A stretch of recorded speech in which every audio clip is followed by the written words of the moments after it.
তাফসীর ইবনে কাসির, এটা পাওয়ারফুল তাফসীর, এখানে সহিহ তাফসীর করা হয়েছে, বলেন সুবহানাল্লাহ।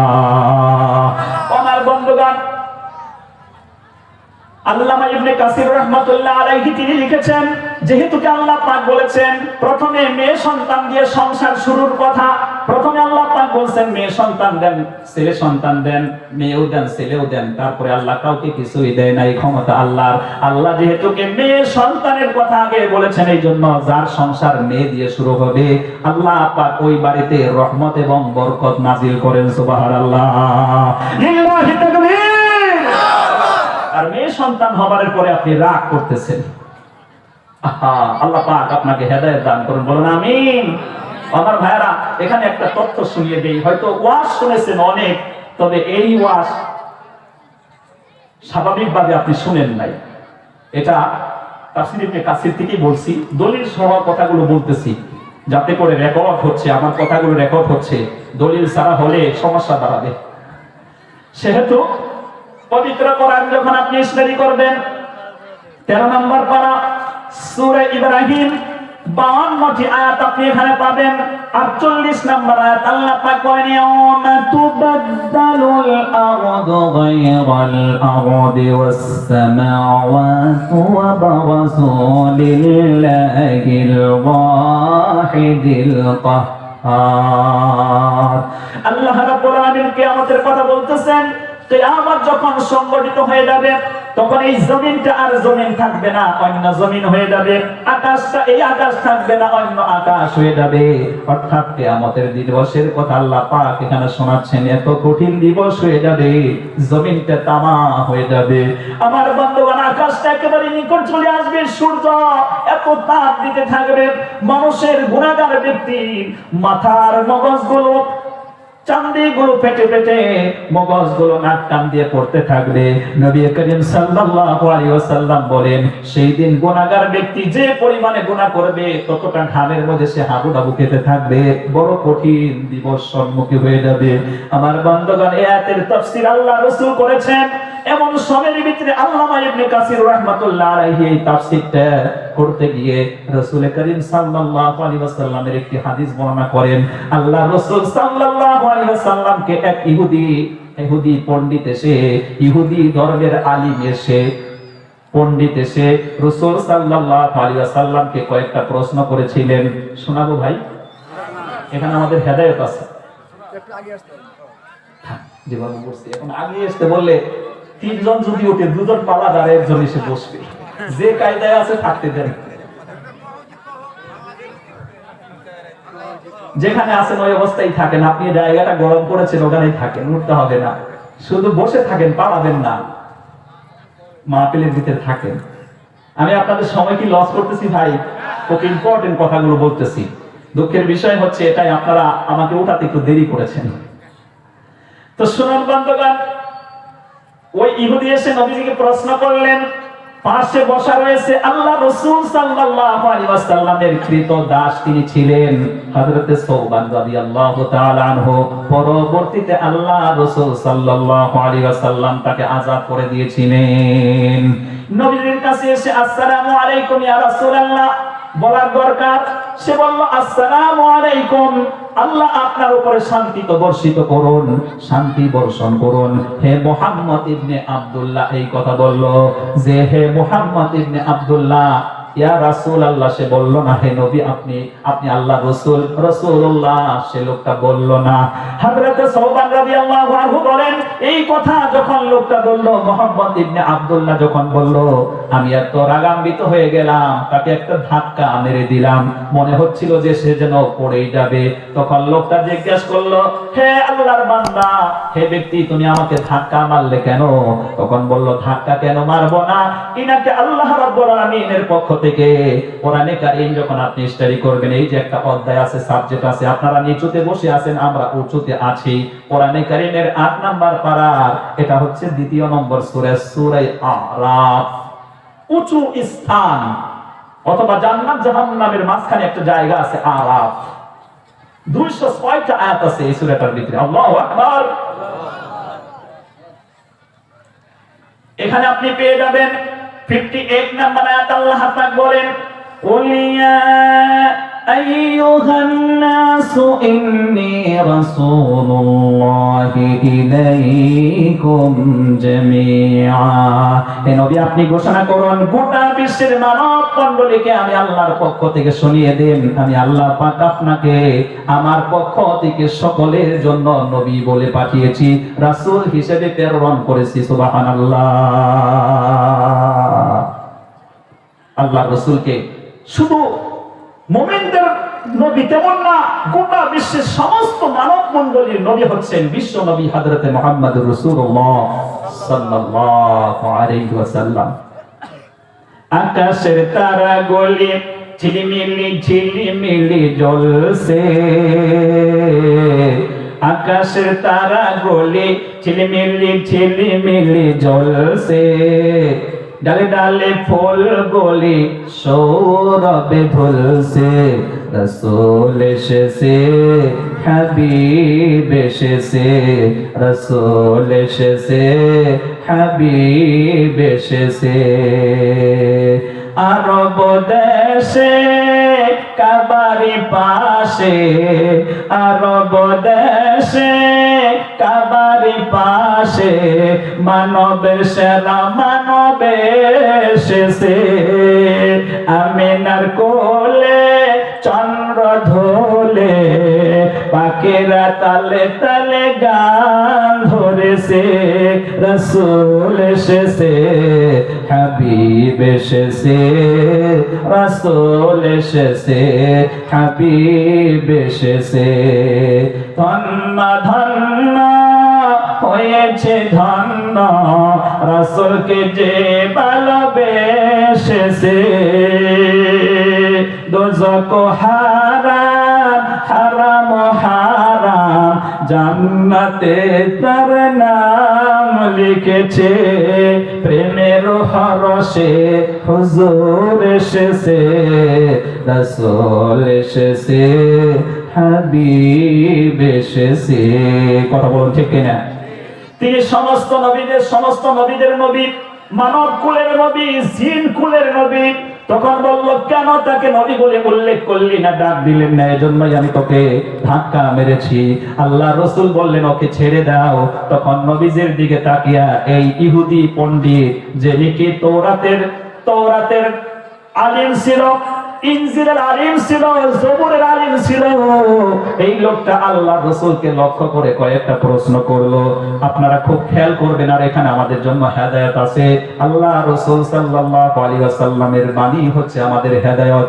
ইন্নামা বুইস্তু মুআল্লিমান আল্লাহ রাসূল বলেন এই পৃথিবীতে আল্লাহ পাক আমাকে গোটা মানব জাতির শিক্ষক হিসেবে প্রেরণ করেছে শিক্ষকের কথা মানলেই ছাত্ররা ভালো নম্বরে পাস করে কথা বলেন ঠিক না ডাক্তার হয় ইঞ্জিনিয়ার হয় প্রফেসর হয় আল্লাহ রাসূলকে প্রশ্ন করা হলো হে মুহাম্মদ ইবনে আব্দুল্লাহ আপনি বলুন তো দেখেন যেই দিন নাকি ইয়াউমা তুবাদদালুল আরদু গায়রাল আরদি ওয়াস সামাওয়াতু ওয়া বারাসুলিল্লাহিল ওয়াহিদিল কাহার এই আকাশ অন্য আকাশ হয়ে যাবে এই জমিন অন্য জমিন হয়ে যাবে আর সমস্ত মানুষ আল্লাহ রাব্বুল আলামিনের সম্মুখে দণ্ডমান হবে এই আকাশ যখন অন্য আকাশ হয়ে যাবে জমিন হয়ে যাবে আল্লাহর বান্দাগুলো এই পৃথিবীর মানব মণ্ডলীগুলো কোথায় থাকবে আল্লাহ রাসূল জবাব দিলেন তখন তারা পুলসিরাতের সম্মুখে অন্ধকারে আবু খাবি বিপদে পড়ে যাবে আমার বন্ধুগণ নবীজি যখন এই প্রশ্নের জবাব দিলেন তখন বললেন হে মুহাম্মদ ইবনে আব্দুল্লাহ আপনি ঠিক বলেছেন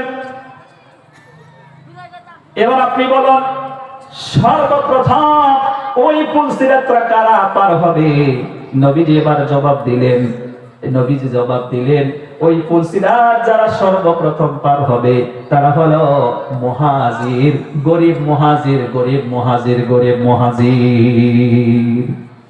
আমার বন্ধুগণ লোকটা আবার প্রশ্ন করল হে মুহাম্মদ ইবনে আব্দুল্লাহ আপনি বলুন তো দেখি সর্বপ্রথম জান্নাতে কারা যাবে আল্লাহ রাসূল তখন জবাব দিলেন গরীব মুহাজির যাদের মাধ্যমে এই দুনিয়াতে তারা এত ইসলামের জন্য শ্রেষ্ঠ সাধনা চালিয়েছে প্রচেষ্টা চালিয়েছে।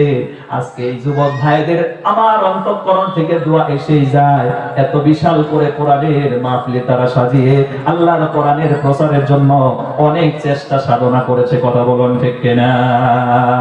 ওয়াক্ত ফুরসাত হাই কাহা কাম আভি বাকি হ্যায়, ওয়াক্ত ফুরসাত হাই কাহা काम भी बाकी है, दौर तौहीद का इत्माम भी बाकी है।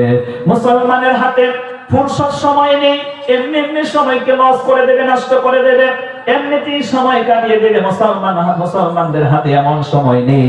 মুসলমান যখন সুযোগ পাবে, সময় পাবে, আল্লাহর দ্বীন প্রচারের জন্য তারা লেগে যাবে। আল্লাহর দ্বীন কি করে প্রচার করা যায়, প্রসার করা যায়, এই ব্যাপারেই তারা মেহনত চালাবে, প্রচেষ্টা চালাবে। আল্লাহু আকবার। আল্লাহ রাব্বুল আলামিন কোরআনে কারীমের ভিতরে বর্ণনা করেন 110 নম্বর আয়াত, 3 নম্বর সূরা সূরা আলে ইমরান, টোটাল 200টা আয়াত আছে। কুনতুম খায়রা উম্মাতিন উখরিজাত লিন-নাসি তা'মুরুনা বিল মা'রুফি ওয়া তানহাউনা 'আনিল মুনকার ওয়া তু'মিনুনা বিল্লাহ।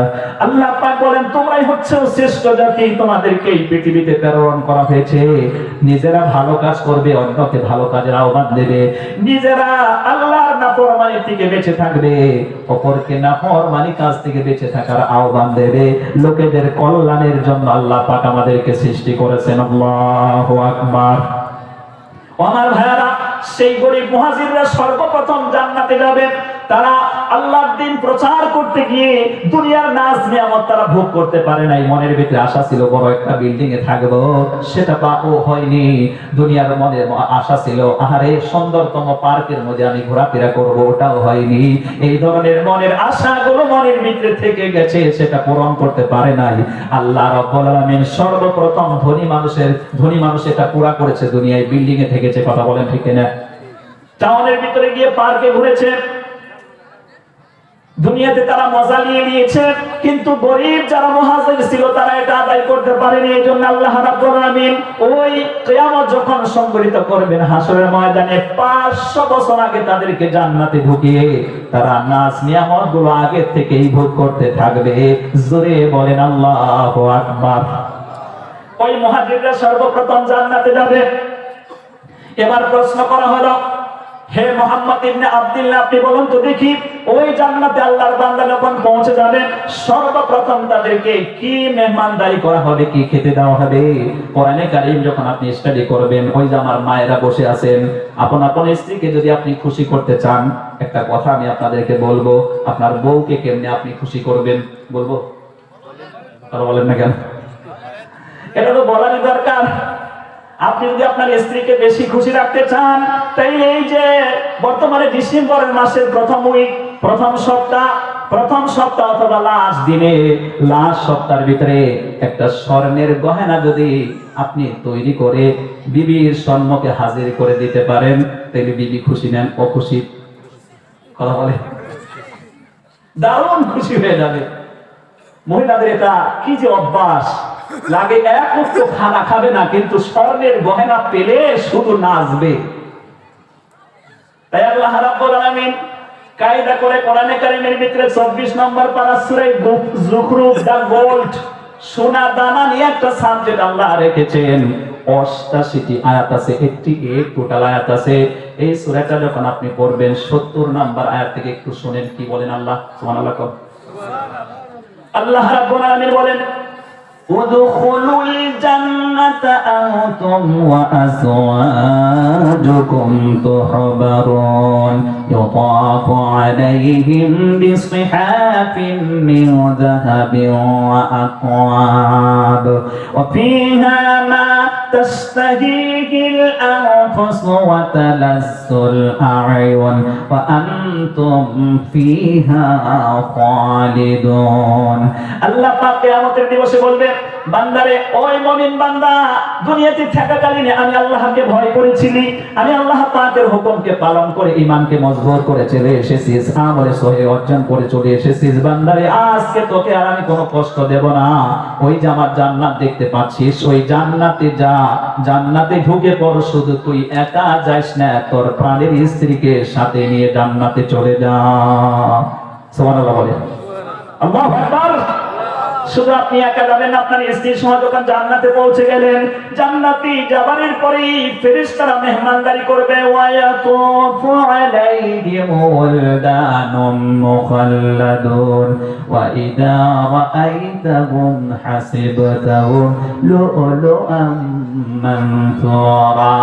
আমার ভাইরা, দুনিয়াতে যারা আপ টু ডেট লোক, বর্তমান জমানায় ভালো ধনী লোক, ওই লোকটা, তাকে যদি টাউনে যেতে হয়, এখান থেকে মালদা টাউনে চলে গেলে যে কোনো হোটেলে সে কিন্তু ঢুকবে না।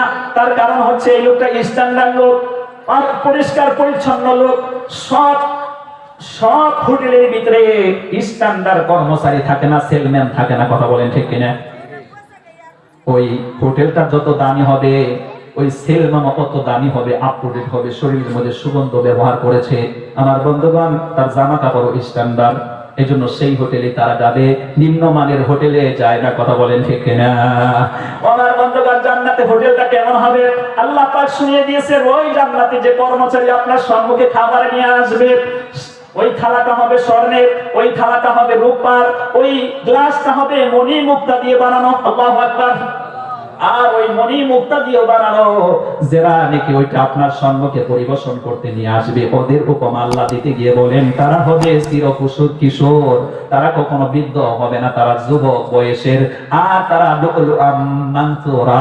লুলু মারজান, দামি দামি পাথর আছে, যেই পাথর, জান্নাতের পাথর যদি এই জায়গায় একটা দেওয়া হয়, আমার বন্ধুগণ, এই ইলেকট্রিসিটি লাগবে না, বিদ্যুৎ লাগবে না, সব আলোকিত করে দেবে।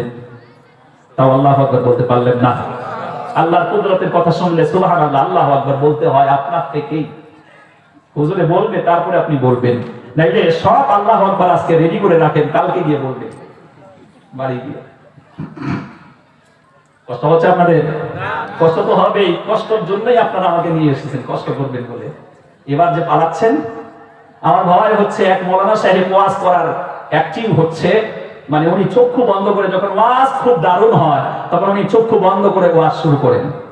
তো ওয়াজ চক্ষু বন্ধ করে শুরু করছে, 3:30টার দিকে চোখ খুলে দেখে সম্মুখে যারা তাকে এত মেহমান হিসেবে, মুখ্য মেহমান হিসেবে নিয়ে এসেছেন, ওরা ওয়াজ শুনতে শুনতে বিরক্ত হয়ে গেছে, এবার সব পালিয়েছে। আর উনি তো চক্ষু বন্ধ করে শুরু করেছেন। 3:30টার দিকে চোখ খুলে দেখে সম্মুখে লোক একটাও নেই, সব পালিয়েছে। এবার দেখতে পাচ্ছি একটা লোক কিন্তু বসে আছে, ও যায়নি।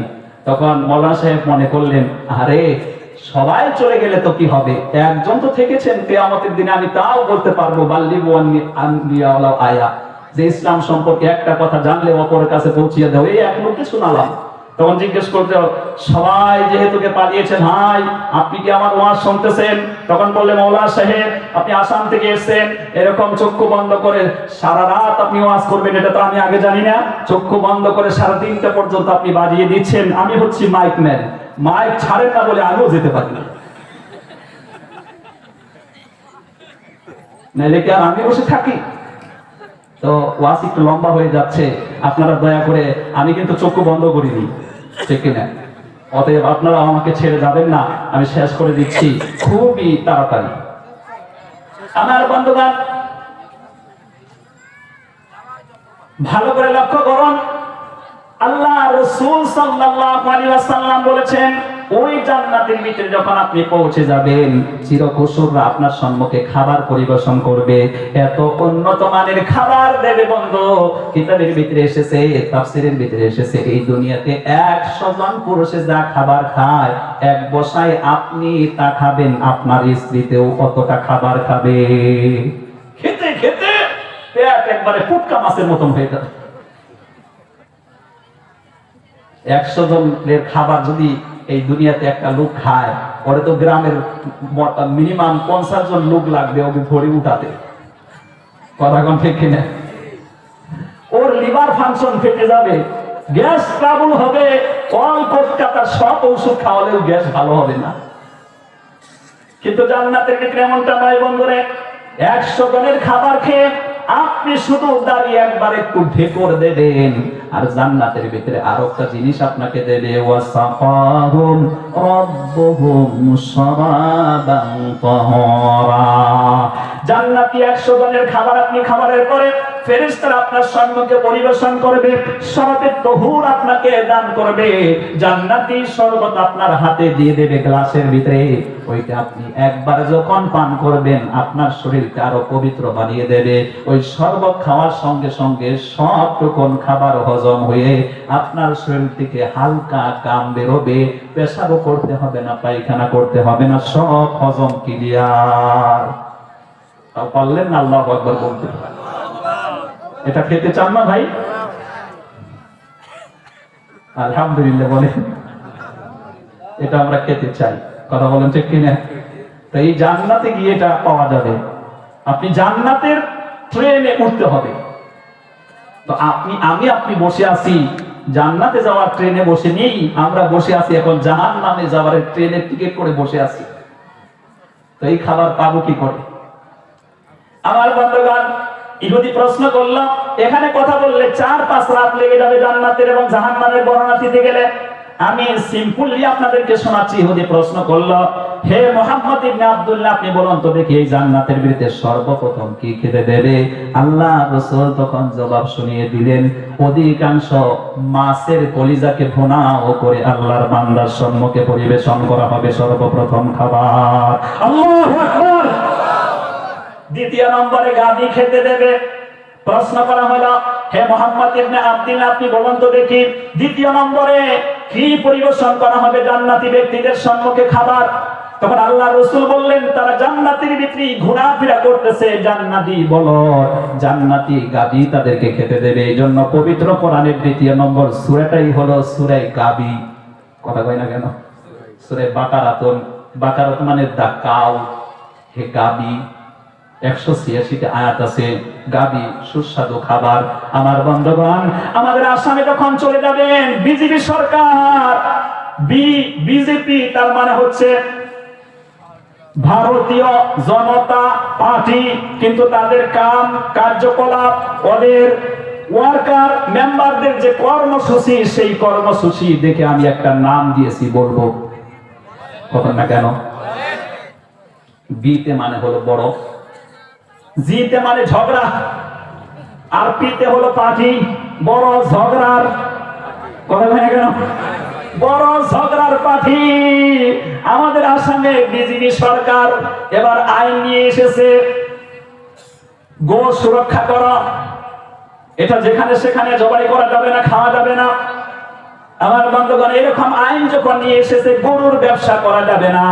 এবার হিন্দু ভাইরাই ধর্ণা দিতেছে। এমন পরিবার আছে, এমন লোক আছে যারা গরুর উপরে বেশ করে নিজের সংসারকে পরিচালিত করে, নিজের ছেলে সন্তানকে গরু বিক্রি করে টাকা দিয়ে ডাক্তার বানায়, ইঞ্জিনিয়ার বানায়, প্রফেসর বানায়। আজকে ওই লোকগুলো সমস্যার মধ্যে পড়ে রাস্তার মধ্যে গরু হাতে করে নিয়ে এসে ধর্ণা দিচ্ছে। আসামের মুখ্যমন্ত্রীকে এই কালা আইন ফেরত নিতে হবে। আমার বন্ধুগণ, টুডে এন্ড টুমরো ইসলামের প্রয়োজন হবে। ইন্নাদ-দীনা ইনদাল্লাহিল ইসলাম, surely the true religions with Allah in Islam। পবিত্র কোরআন 3 নম্বর পারা, 3 নম্বর সূরা আলে ইমরান 19 নম্বর আয়াত, 200 আয়াতের ভিতরে পবিত্র কোরআন 3 নম্বর পারা, হিফজে কোরআন 20 নম্বর পেজের ভিতরে 20 কোন না 20 কোন? আপনারা 20 আর 20 একটাই, ঠিক না? 20 নম্বর পেজের ভিতরে আয়াত সংখ্যা 85। আল্লাহ রাব্বুল আলামিন বলেন, ওয়ামাইয়াবতাগি গায়রাল ইসলামি দীনান ফালাই ইউকবালা মিনহু ওয়া হুয়া ফিল আখিরাতি মিনাল খাসিরিন। And whoever desires a religion other than Islam, it shall not be accepted from him। আল্লাহ পাক বলেন, মহান আল্লাহ পাক বলেন যে ইসলামকে আমি পছন্দ করেছি, যে ইসলাম গাইডলাইন হিসেবে এই পৃথিবীর মানব মণ্ডলীকে আমি উপহার দিয়েছি, সেই ইসলাম বাদ দিয়ে তোমরা যদি অন্য কোনো মত এবং পথ নিয়ে আমি আল্লাহর কাছে হাজিরা দাও, কিয়ামতে আমি ওটা অ্যাকসেপ্ট করব না, গ্রহণ করব না। এই ইসলামের প্রয়োজন কতটা বাস্তবে আপনি দেখুন। কিছুদিন আগে আমাদের ভারতবর্ষের ক্রিকেট বোর্ড ঘোষণা দিয়েছে ক্রিকেট বোর্ড অর্থাৎ ভারতের পক্ষ হয়ে যারা ক্রিকেট খেলবে এই ব্যক্তিদেরকে হালাল মাংস খেতে দেবে, হারাম মাংস খেতে দেবে না। নতুন করে আইন তৈরি করেছে পবিত্র কোরআন। ইসলাম শুধু নামাজ রোজার কথাই বলে না। সূরা আল মাইদা আমি আপনাদের সম্মুখে স্টাডি করেছিলাম, আপনাদের এখানে কয়েকটা আয়াত শুনিয়েছি, আর একটা আয়াত শুনুন। এখানে 4 নাম্বার আয়াতে আল্লাহ পাক বলেন ইয়াসআলুনাকা মাযা উহিল্লা লাহুম কুল উহিল্লা লাকুমুত তাইয়্যিবাত। আল্লাহ পাক বলেন, হে নবী, আপনাকে প্রশ্ন করা হয় মুমিনরা কি খাবে, তাদের জন্য কি হালাল করা হয়েছে। ও নবী, তাদেরকে বলুন তাদের শরীরের জন্য যেটা স্বাস্থ্যকর, কল্যাণকর, পবিত্র খাবার তারা যেন ভক্ষণ করে। পবিত্র খাবারগুলো মুসলমানদের জন্য হালাল করা হয়েছে। কথা বলেন ঠিক কিনা? আজকে ইসলামের প্রয়োজন ওরা বুঝতে পেরেছে। শকুর খাওয়া যাবে না, শকুর হচ্ছে নোংরা প্রাণী। ওটা খেয়ে ভারতবর্ষের যে ক্রিকেটের দল আছে এটা যদি তারা খায়, শরীরে বিভিন্ন ধরনের বেমার আসবে। এই ভারতবর্ষকে অন্য দেশের সম্মুখে জয়ী করতে পারবে না। ইসলামের প্রয়োজন এখন বুঝতেছে, ঠিক না? কথা বলে কেন? এই জন্য কে গাভী খাবে, কে এটা খাবে, কে ওটা খাবে, এটা নিয়ে রাজনীতি নয়। রাজনীতি হচ্ছে কে কার দেশকে, কার রাজ্যকে মুখ্যমন্ত্রী হয়ে বেশি ডেভেলপ করতে পেরেছে, ভোট তাকে দিতে হবে। কথা বলেন ঠিক কিনা? কথা এখানে আসতে হবে, ওখানে যাওয়ার কোনো প্রয়োজন নেই। কষ্ট পাচ্ছেন আপনারা? আমার বন্ধুগণ, এজন্যই 2 নম্বর খাবার হবে জান্নাতের ভিতরে গাভীর মাংস। গাভীর মাংস স্বাদ না অস্বাদ? কথা বলেন না কেন? দারুণ সুস্বাদু। ওই ইহুদি পণ্ডিত প্রশ্ন করলেন, আল্লাহ রাসূল বললেন 2 নম্বরে তাদেরকে খেতে দেবে জান্নাতি গাভী। সুবহানাল্লাহ। আমার বন্ধুগণ, নবী এই প্রশ্নের জবাব দিলে তখন ইহুদি বলতেছে, মাথা লেড়ে লেড়ে বলছে যে আপনি ঠিকই বলেছেন, ঠিকই বলেছেন। তবে হ্যাঁ, এবার আমি অন্য বিষয়ে আপনাকে কয়েকটা প্রশ্ন করব।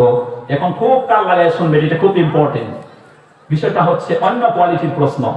তখন বললো, হে নবী, আপনি বলেন তো দেখি, পুরুষের বীর্যটা কেমন, মহিলার বীর্যটা কেমন? প্রশ্ন কিন্তু অন্য লাইনে চলে যাচ্ছে, ঠিক কিনা? আল্লাহ রাসূল